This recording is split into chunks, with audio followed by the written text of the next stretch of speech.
It's personal between me and you, and I'm going to do you some serious harm, you big stiff idiot.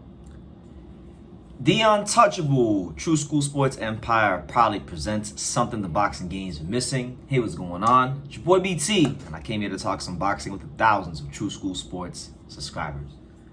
All right, so a real interesting story that I've come across recently that I wanted to share with you guys and just get my take on, because I thought it was really cool to see and hear about. Now, those two gentlemen on the screen, that's Amir Khan, and then that's Mario Kindelan. Now, Mario Kindelan, that might be a name that's unfamiliar to a lot of boxing fans out there. For those of you who watch the Olympics, you may remember that name. Mario Kindelan is one of the greatest amateur boxers ever.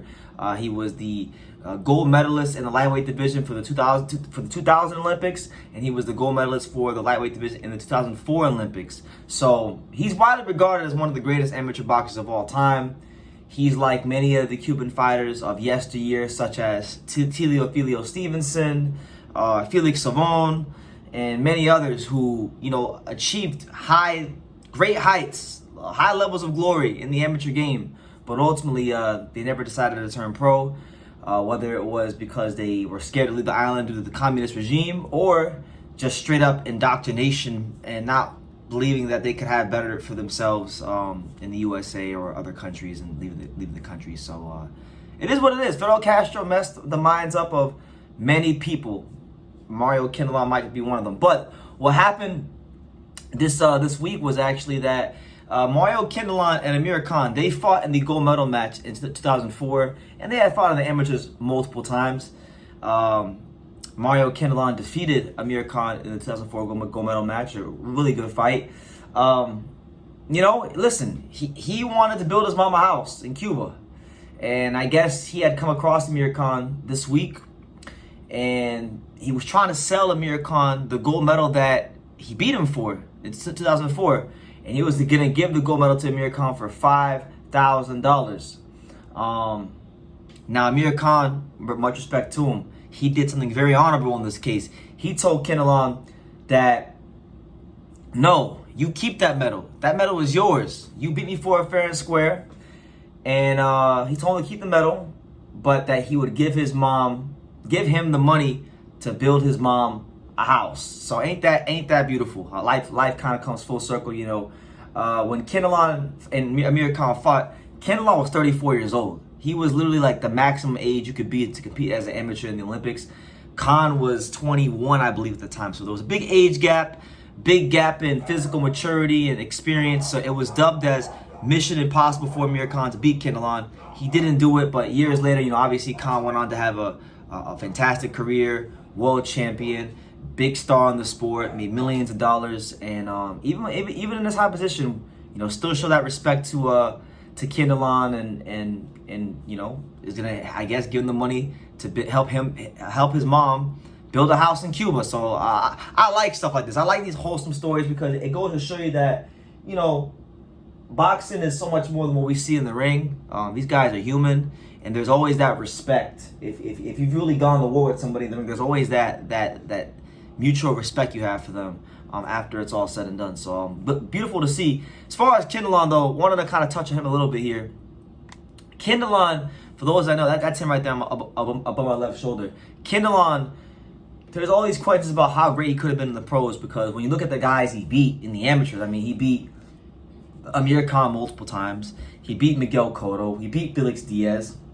He beat guys that, won silver medals, won gold medals, won world champion, won world titles, went on to become some of the biggest names in the sport. So there's always going to be that question mark for him. How good could he have been? Because, his amateur resume, I'll put up there with anybody in the history of boxing. I don't care. We're talking about Lomachenko, Mark Breland, Felix Savon, Tilio Stevenson. His amateur resume is about as good as it gets. Apart from winning the gold medals, 2 gold medals by itself isn't great enough. But if you just look at all the other big amateur tournaments he competed in, he won gold in all those too. Gold medal twice in the Pan American Games, 3-time AIBA world champion, all gold medals. What more do you want? He is one of the legends of not just amateur boxing but Cuban boxing, and it's just a shame that he didn't turn pro. But he could have turned pro. I mean, there were a lot of professionals that were offering him money to turn pro. Like I was reading recently this article right here I got in front of me. Evander Holyfield and Sugar Ray Leonard apparently they were both going to give Mario Kindelan money to turn pro, upwards of $1 million. But then when Kindelan was asked why he wouldn't take the money, he said, "I thank them, but money cannot buy what I have." And you may ask the question, what does Mario Kindelan have? Well, a nice humble house with no hot water and none of the luxuries we have here in America or first world countries. So I don't know the whole story. Only God knows why he didn't turn pro. We could speculate, but I do know that the Castro regime, they did do a great job of brainwashing a lot of people and inciting a lot of fear into a lot of the professionals. So maybe he wanted to turn pro, maybe he didn't. But either way, still a great story with him and Khan. He goes to sell Amir Khan the gold medal he beat him for $5,000 in an attempt to help his mom build a house. Khan says, "No, you keep your medal for it. You beat me for it. I'll give you the money for the house. You build your mama a house." So, hey, beautiful stuff. Beautiful stuff. So, yeah, shout out to Amir Khan. I hope he's enjoying life after boxing. Got a lot of love for Amir Khan.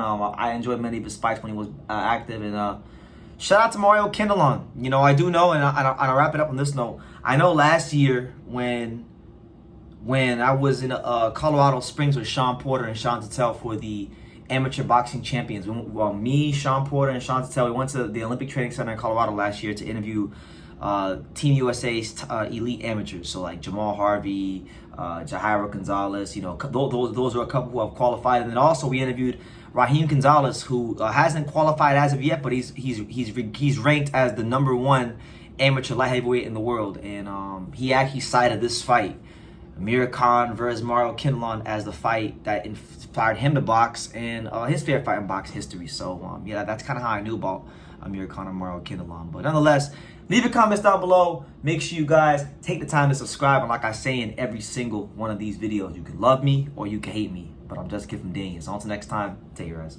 Thank you for watching another video on the untouchable True School Sports Empire. For more great boxing content just like this video, click right here and make sure you subscribe. Much love from sunny South Florida.